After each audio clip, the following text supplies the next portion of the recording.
कान्हा ने दिए सूरदास को दर्शन, मीराबाई को दिखा मुरली मनोहर का रूप। अब आपको होंगे भगवान कृष्ण के असली रूप के दर्शन।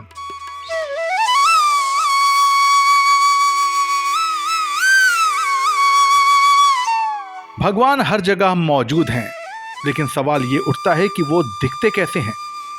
बचपन से हमने भगवान के कई रूप देखे हैं, कभी कैलेंडर में तो कभी किसी मूर्ति में।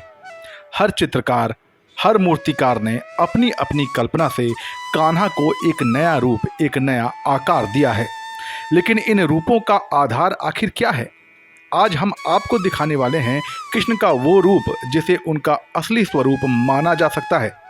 अगले कुछ मिनटों में हम आपको कान्हा का वो रूप दिखाएंगे जिनके बारे में कहा जाता है कि स्वयं भगवान कृष्ण वैसे ही दिखते थे। जी हाँ, भगवान श्री कृष्ण के असली रूप के दर्शन। जनसत्ता पर आप कान्हा का जो रूप देखने जा रहे हैं उसे किसी और ने नहीं बल्कि खुद कृष्ण के परपोते ने बनवाया था। और इन मूर्तियों को बनवाने के लिए मूर्तिकारों को कान्हा के रूप रंग का ब्यौरा दिया खुद भगवान श्री कृष्ण की बहू ने। भगवान कृष्ण के परपोते व्रजनाभ ने कान्हा के इन रूपों को बनवाने के बाद इस बात की पूरी तसल्ली कर ली कि भगवान के ये रूप असली कृष्ण जैसे हैं या नहीं। और जब उनकी दादी यानी श्री कृष्ण की बहू ने इस बात की पुष्टि कर दी, तभी इन मूर्तियों को मंदिरों में रखवाया गया। भगवान कृष्ण के इन साक्षात रूपों की संख्या 3 है। कहा जाता है कि एक ही दिन में इन तीनों रूपों के दर्शन से कान्हा के साक्षात दर्शन हो जाते हैं। श्री कृष्ण के साक्षात दर्शन करने का यह विचार जितना रोमांचक है, उतना ही दिलचस्प है श्री कृष्ण के इन तीनों स्वरूपों की कहानी। कृष्ण के वो 3 स्वरूप जिसे उनके परपोते व्रजनाभ ने अपनी दादी के बताए अनुसार बनवाया था। प्रचलित मान्यता के मुताबिक भगवान श्री कृष्ण के परपोते व्रजनाभ ने एक बार अपनी दादी से पूछा कि दादाजी कैसे दिखते थे।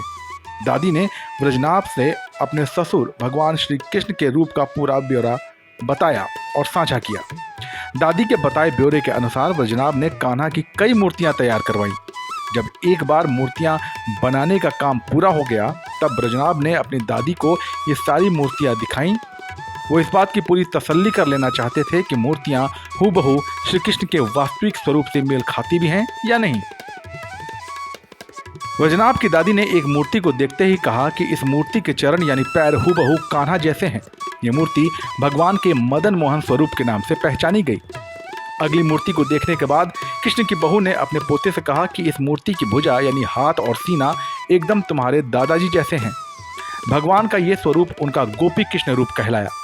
आखिरी मूर्ति देखने के बाद दादी के चेहरे पर खुशी की लहर दौड़ गई। वो बोली कि भगवान का चेहरा हूबहू ऐसा ही था। ये मूर्ति गोविंद देव जी के नाम से मशहूर हुई। इन तीनों मूर्तियों के दर्शन का क्रम भी निर्धारित किया गया है।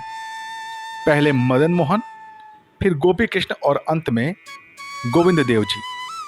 कहते हैं इस क्रम में अगर भगवान के तीनों रूप का दर्शन कर लिया जाए तो साक्षात भगवान के दर्शन हो जाते हैं।